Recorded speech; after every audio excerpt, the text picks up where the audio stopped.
for the benefit of those who are attending a Unity community for the first time, I want to let you know that meditation is part of our basic practices, the foundation. What we know is that turning within allows us access to the infinite that isn't so recognizable out in the world, right? So we get quiet, we turn inward for a few moments. So this morning I'm guided by a scripture by Isaiah chapter 30:21. And when you turn to the right and when you turn to the left, your ears shall hear a word behind you saying, this is the way, walk in it. Guided by that, I'm going to invite you to close your eyes if you're comfortable with that, to carve out a little space for yourself, just energetically, right? Make sacred space by designating this as a time and a space for opening.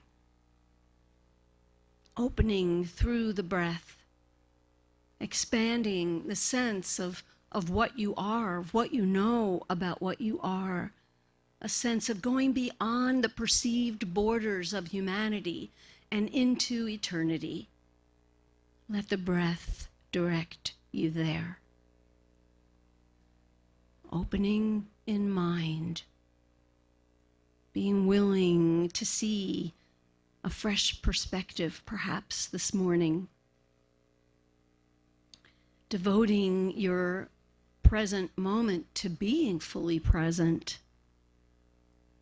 Opening your heart, realizing that the heart is central, the feeling nature, your ability to feel a sense of compassion, all of that in the heart.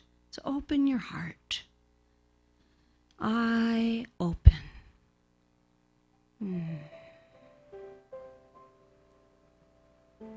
In this state of open awareness, among the infinity of ways that we could describe the indescribable, divine power and presence, in this moment, I name it wisdom. Wisdom, divine wisdom. What we know is the power of wisdom is infinite, it's ever present, and it's ever accessible to us at the turn of our attention.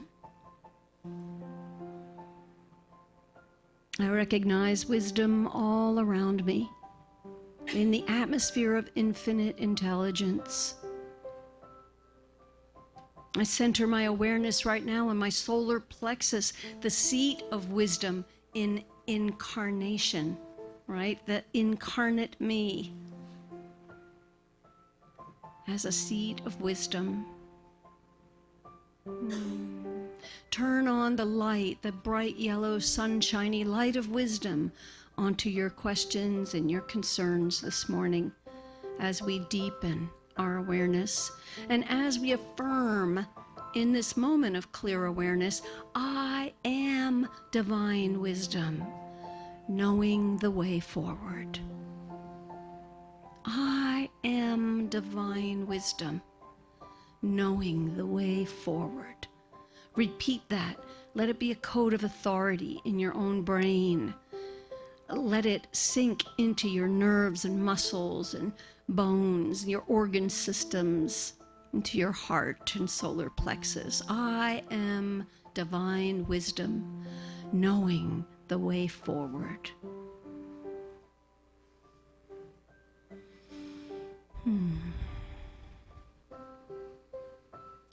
Knowing that I am divine wisdom, I am never without a sense of direction. Let me know this here and now. I am wisdom, capable of judging, discerning, and intuiting wisely. What does that say to me when I tell myself, I am divine wisdom, knowing the way forward? Let's steep ourselves in that divine idea, that truth, as we sit in silence for a moment and just allow that message to captivate us and to become a truth within us. I am divine wisdom, knowing the way forward.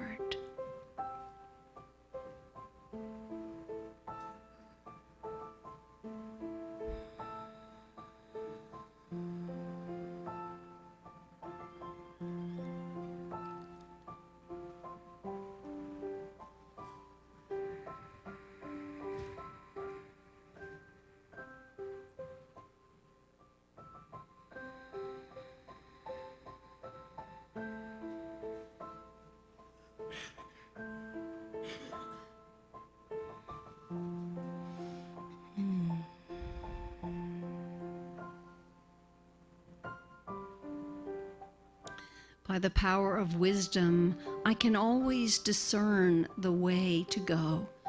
I can depend upon my inner sense of direction, not necessarily upon other people's opinions or even my own fears or hesitations.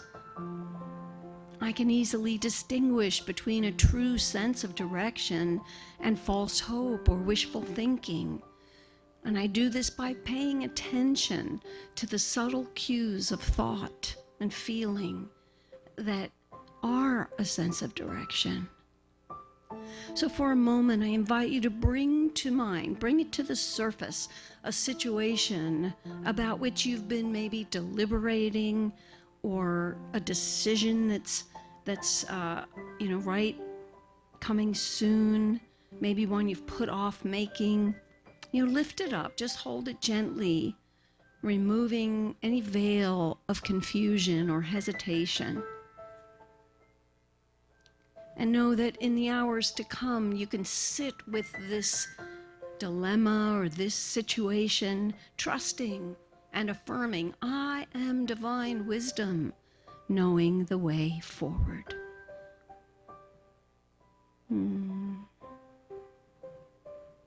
Knowing I always have an inner sense of direction, I can celebrate that reality now.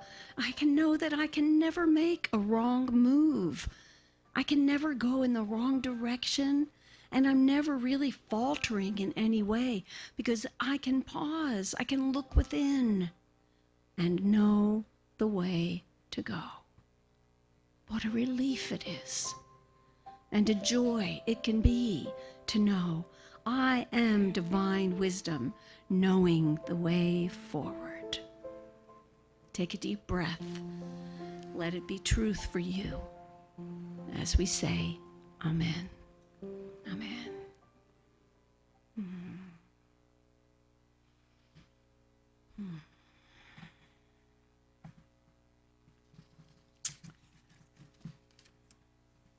Recently, I was given a gift. It had been a long time since I had officiated a funeral, but I was invited to do so from someone dear to me. The deceased woman's daughter approached me at the end of the service, the chapel service, and she was very excited to let me know that sitting on a windowsill just nearby where I had been speaking, a robin sat through the entire service. Oh, somebody's arms just flew up. You know what I'm saying. She said, my mother's presence was here. I felt her. That was her. She was so excited about it, right? At the graveside in the shelter, at the graveside, this was a national cemetery in Siesta Key. So there was military honors. It was just a tremendous service. But there's a, big covered shelter, and surrounding it were tons of trees, and they were well in the distance. But all throughout the flag folding ceremony and my remarks were birds, just tons of birds singing in those trees. It was really beautiful. And I know people have told me all through the years that hummingbirds have visited them, and other symbols have appeared to them that they associate with their deceased loved one who now is soaring spiritually, but made an appearance in some way. And I was fond of saying, I remember when my sister died, I gave her strict orders, do not appear at the foot of my bed. I don't want to be startled by you. But think about a bird on the windowsill, how gentle that is as a reminder, right? Boy, the point of all of this is that there are symbols, there are visitations we have, there's mystical moments that we can experience that have a profound effect on us. They either remind us of someone we love, or they may be our confirmation of something that we've been thinking about. I had such an incident at the age of 19. I want to tell you about it. It shaped my adult life. I was driving home after dark on a highway in Newark, New Jersey, where I had attended one session in a series of ESP classes. Remember the days? ESP classes. My mother and I were attending that, which was if you knew my mother, you'd know how wild that is. But anyway, we were attending that. My instructor, Ernestine Knitschild. Now, is that a name for a psychic or what? Ernestine. Oh, she was great. Well, anyway, she led us through things like past life regressions, and we stared into mirrors until we saw our faces morph into some other time and place, and all these things that were very new to Linda, who was raised, in an Italian Roman Catholic household. If you know what I'm talking about, there's no other religion but Catholicism. So what is this stuff, right? It was all new to me and a little disturbing. I was curious, I was captivated, but I wasn't quite sure, is this okay? Is this okay for me to pursue? What was on my mind. I was literally actively asking, is this okay? Am I going in the right direction? And I didn't mean that literally in the car, right? I was asking, universal asking. And I kid you not, seconds after I had that very clear question, outside the driver's window, up in the sky, I saw my first and only shooting star. Now, to say I saw a shooting star doesn't tell the whole story. I didn't just see it. I had a visceral experience of it. For what happened to me, that shooting star came down from the sky, went down the crown of my head, down my spine, and shot back up instantaneously, right? I'm driving. I'm like, I gotta pull over. I was stunned. I didn't know what's happening to me, right? So the second I turned my head just to see where I was heading, and I had a spontaneous chiropractic adjustment. Literally every set of vertebrae just click, click, click, click, click, click, click, click, click. And by the time I parked the car, I'm like mush. I'm sitting there whoa. And I felt better than I had ever felt. My whole body just relaxed into peace. And I thought to myself, well, there's my answer. I guess I'm okay. I guess this is okay. Because it wasn't a no. I didn't get a no, that's for sure. Wow. So anyway, I felt a sense of great peace about it. I would say it that way. I felt inspired, right? Well, so during the same time period, I was also attending my first yoga class. So my friend and I, we were both clerks at the savings bank in Wilmington, right? She was taking yoga, I was taking ESP, and we decided to take a visit to each other's classes, right? So I go to her yoga class. I knew nothing about yoga. I'd never seen a yogi or anything like that, right? I walk into this classroom. It was a high school building, a classroom. And immediately I heard the sitar music going, smelled that Nag Champa incense. Who can resist that, right? I'm already my head is spinning, right? And then this tiny, petite little Indian woman with a braid all the way down to her waist and tilak on her forehead and her, dressed in her yoga clothing, greeted me with her incredible accent and welcomed me and invited me to sit on a mat on the floor. And I saw a few other people there, so I sat down, crossed my legs, thinking, well, let's see. I had an instantaneous flash, a visual flash of myself in ochre robes and a bald head. Not too different than this, but very bald head, sitting in a lotus posture. Now, I didn't have any images to know what the heck that was. I had never seen that.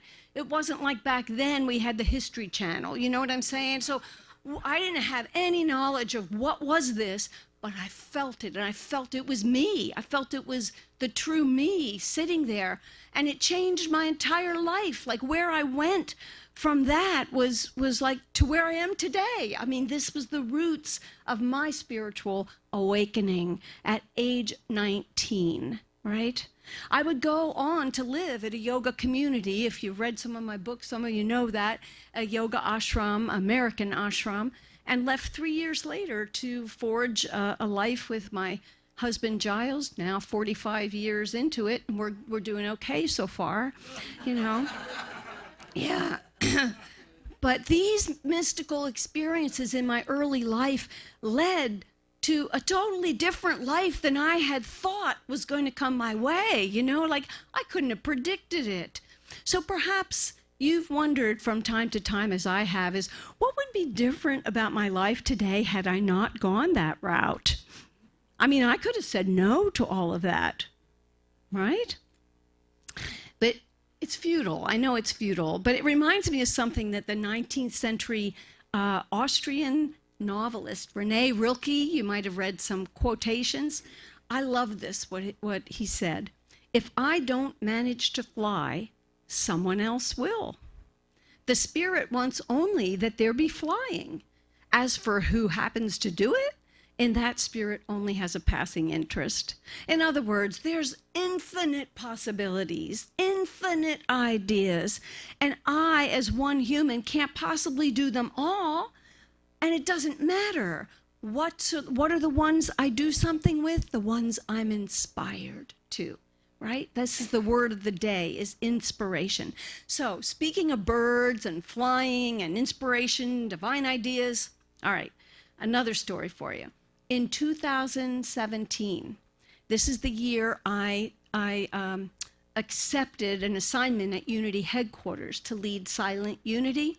Well, that year, my father, a stained glass artist, at the age of 87 at the time, made a replica of the Silent Unity cupola above the prayer vigil chapel there, that many of you have seen the images of it, right?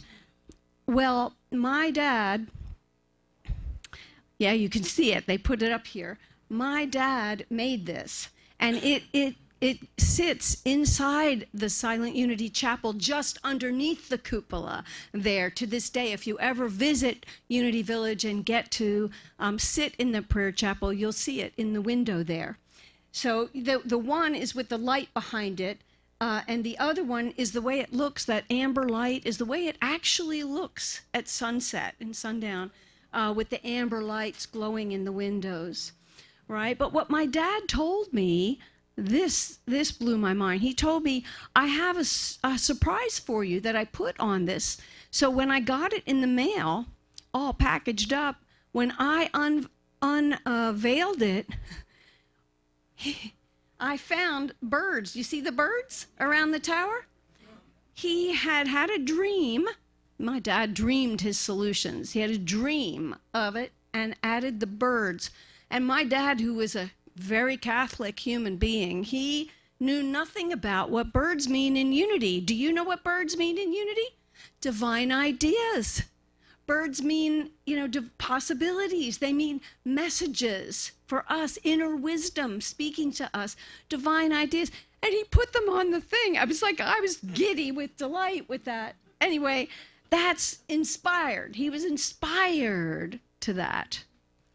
Okay, so again, speaking of birds and flying, inspiration, divine ideas. Here's what I know, and here's what I understand. It's always raining divine ideas. Divine ideas are in infinite supply. Charles Fillmore, co-founder of Unity, said it this way: divine ideas are humans' inheritance. They're our inheritance. They're pregnant with all possibility because ideas are the cause and foundation of all that we humans can desire.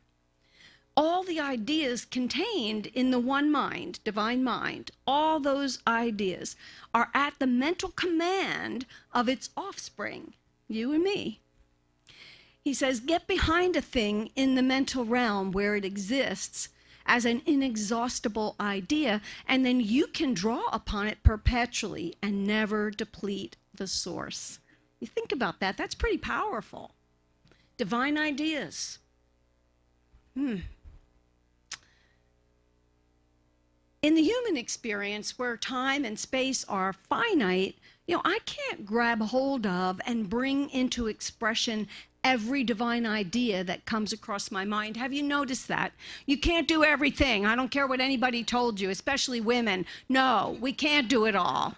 We can't do it all, right? We have to choose. We have to choose. And what do we choose? Hopefully we choose something that inspires us. That's the important distinction between a divine ideas floating out here and one that I can do something with, right? It has to grab hold of me. It has to mean something to me. Yeah? But limitation is an aspect of our human experience. And so that inspiration is sort of like the fodder, right? It's the starting place for creativity, right? If I'm not inspired, I'm not going to be able to do anything with that idea, for example. Fillmore goes on to say, let it be understood that we teach the science of spirit, and that those who are receptive to this teaching will be inspired to spiritual consciousness. It's not difficult to accomplish, he says, this receiving the breath of inspiration of spirit. So think about that. Think about your breath. Think about what it means. The breath actually represents inspiration. To inspire, right? So while it's possible to describe inspiration and to experience it, it can't be processed entirely by our intellect. For one reason, because it's a mystical experience. It's outside of logic, isn't it? I mean, I like to say feelings and the other invisibles of life are unreasonable. Meaning that they go beyond our reason. They don't conform to what seems reasonable. But it is the starting place for creativity. So, how to catch a snowflake. That's the title of today. And how to catch a snowflake, when I wrote this title, I was so inspired by it because I had a memory of our son, Giles and my son, when he was 4 years old and we first moved from Honolulu, where he was born, to Omaha, Nebraska, where you get me, like that was horrible. It was horrible. It was March. It was ugly and brown. And we had a snowstorm, and Adrian, who had only seen snow on Sesame Street, he wanted to catch snowflakes on his tongue, right? So we bundled him up in rain jackets because there were no more snowsuits for kids in March, right? And I remember him distinctly swinging on a swing with his tongue hanging out in absolute bliss. Anyway, that's my image for this title, How to Catch a Snowflake, right? So falling snowflakes, like stars in the sky and like grains of sand on the beach, they represent abundance to us, don't they? Because they're in infinite supply. They're uncountable by us. They're uncountable. So turn your thoughts to a moment when you experience, like just even a moment of that sort of wow of abundance. That I do that on the shoreline, right? On the beach. I've done that walking around my neighborhood in the Midwest in the springtime when all the forsythias in the neighborhood all popped into bloom at the same moment in time in the spring. That idea of wow, of abundance. Wow. This is the realm of infinite possibilities. That's what we call it. Jesus' kingdom of the heavens. That's what this means to me. The kingdom of the heavens, all possible ideas. And like snowflakes, no two ideas are identical, and certainly what we do with them never is identical, right? There's infinite ways we can express similar ideas, but each provides the substance of creativity. So what happens when I catch a snowflake, whether it's on my tongue or in the hand? When a snowflake lands, it melts into a minuscule puddle. Like it just disappears. Which is why I couldn't bring you snowflakes today, but just by the way, in case you were wondering, right? So yeah. So think about metaphysically, think about catching that divine idea and it melts into just pure possibility. Like it doesn't have its own shape and form after all, right? It changes that into just you get to shape it. You get to form it. You get to decide what's this going to look like, you know? That's power. You feel that? That's power you have to act. So to practice this, you recognize, pay attention to your desires, to your curiosity, to what you're longing for and about, right? Notice then the fresh possibilities that are occurring to you, whether they come from inside, your own head, or whether they come on a billboard or from a robin sitting on a windowsill, right? However they come to you, recognize, get in the habit of looking for those ideas in the world around you to confirm what's going on in your desires, Like, for example, gosh, it's long overdue that I get that college degree that I've been talking about for years and years and years. Maybe it's time to act on that as an example, right? So, but it doesn't stand alone, because nothing's going to happen if it just melts in my hand and that's the end of the story, right? When I take hold of it, I vet that idea, because I do intellectually have to vet that idea, start turning my mind to it, feeling it out. First of all, does this feel enlivening? Or does this feel like, no, not going to do it, right? Let me pay attention to how I feel about it. Let me start to imagine myself holding that diploma in hand and, walking across the stage to, be recognized. How's it feel at the thought of that? How's it feel to embark on a career that will utilize what I've learned, right? Start to imagine what life looks like if I were to fulfill this idea. And that's what we do naturally. But to do that consciously, now we're in command, right? Life's not happening to me. I'm directing this at this point. And then spiritually, does it thrill me? Does this give me a greater sense of vitality and a sense of fulfillment of purpose, right?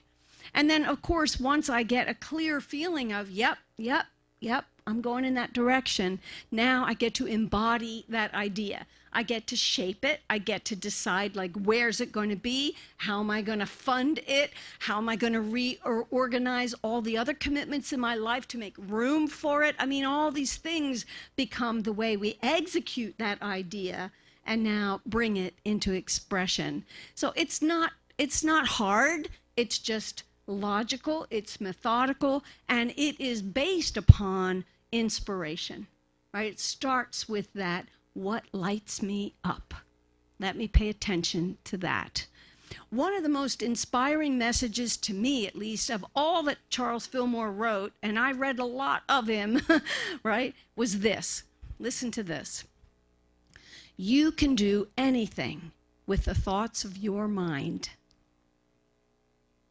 They are yours and under your control. You can direct them, coerce them, hush them, or crush them. I've done some of that in my life. You can dissolve one thought and put another in its place. There is no other place in the universe where you are the absolute master. Wow. Think about that.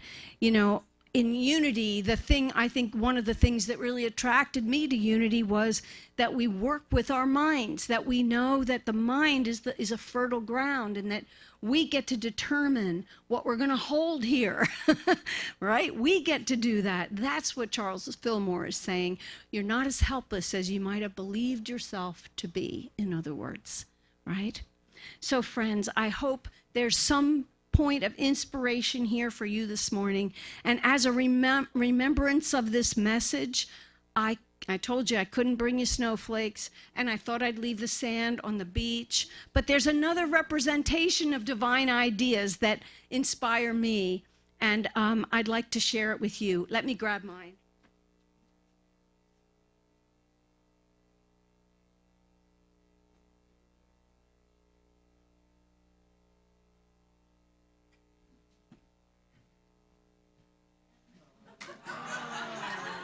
Bubbles. I mean, think about it. When a bubble lands, again, come on now, come on. It pops into, you can't even see anything, right? But it was there, and now it's just a possibility. And the ushers are going to hand you each your own bubbles to take with you as a reminder that you have the power. Yes, pass them out. You have the power to shape substance, to bring your ideas to life. Infinite possibilities are yours. You guys are amazing. I hope you feel inspired. I do, and I'm so very grateful. Have a great day.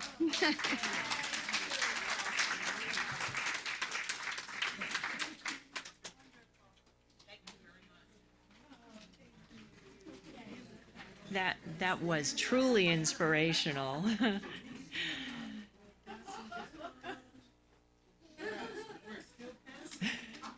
And as we take our gifts of love and substance in our hands and hold them in our consciousness this morning,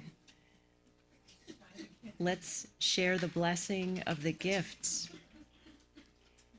Divine love through me blesses and multiplies all that I am, all that I have, all that I give, and all that I receive. Thank you that this is so.